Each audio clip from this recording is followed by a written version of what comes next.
大家好，我是 Olive Branch Lam. So being in the fitness and nutrition industry, it's usually quite easy for me to strike up a conversation with a total stranger. And that's because when we eventually get to the point where we ask each other what we do for a living, they usually have a ton of questions to ask me about exercise and nutrition routines.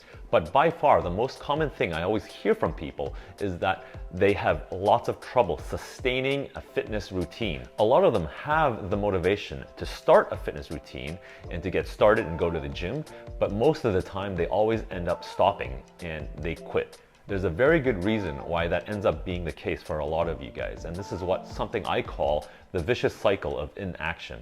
But there are some tips and tools that can help combat the vicious cycle of inaction. And by the end of this video, you'll have some tools that can handle the ups and especially the downs and how to maintain and sustain a fitness routine.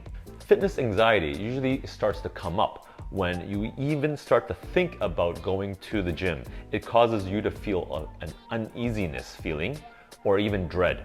The anxiety at its surface can be merely from the anticipation of the discomfort of the exercise.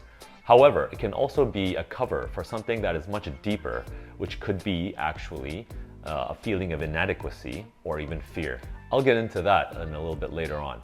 But add to the fact that just going to the gym or even going out for a run is inconvenient enough for you to just pass on today, as you will come up with a million reasons or excuses why tomorrow will be a better option. This emotional side of your brain comes up with all these reasons, and once it has enough, it actually convinces the rational side of your brain that working out today is not a good idea, and that's how you end up procrastinating. As Mel Robbins puts it, who's an author, podcaster, and TED Talk speaker, says, procrastination is just a form of stress relief. And there's a lot of studies that actually back that up as well. The problem with procrastination is that this temporary stress reliever actually ends up making you feel worse later on. And that's because deep down inside, you do know that you should have and could have done the workout today, but instead you took the path of laziness. After a string of these instances, you now have a track record of inaction. And so now you have evidence of your own laziness, and so your belief or how you see yourself begins to change.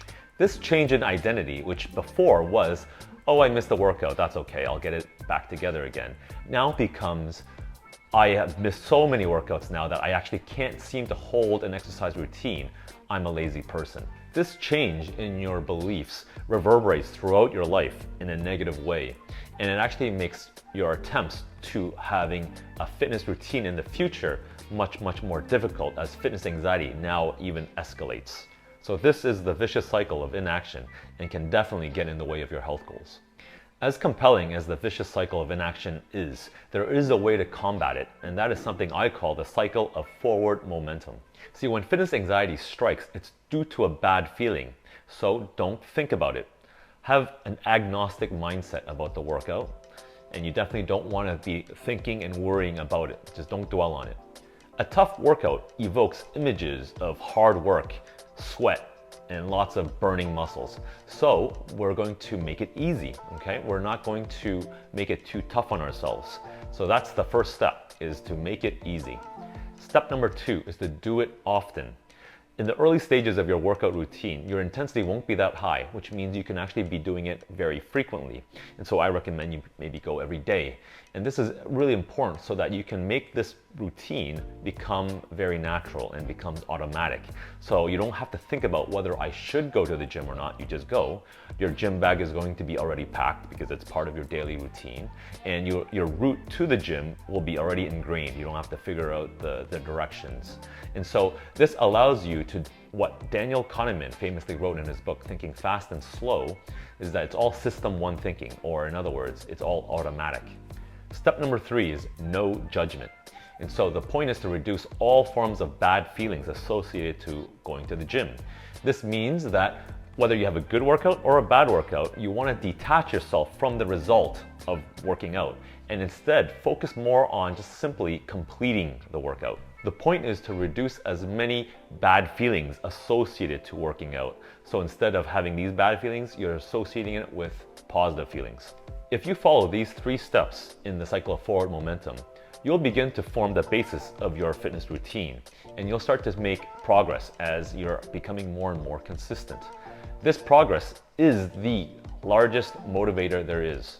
And as a final tip, when you do fall off the routine, and trust me, it will happen, remember that you should not beat yourself up for it. You need to practice self-compassion, and you should refer to my earlier video on that. And go execute step number 1, make it easy as soon as you can. In other words, just remember this quote: it doesn't matter, just keep going. That's it for today. I hope you found that useful, and as always, please leave any questions or comments below, and I'll see you next time.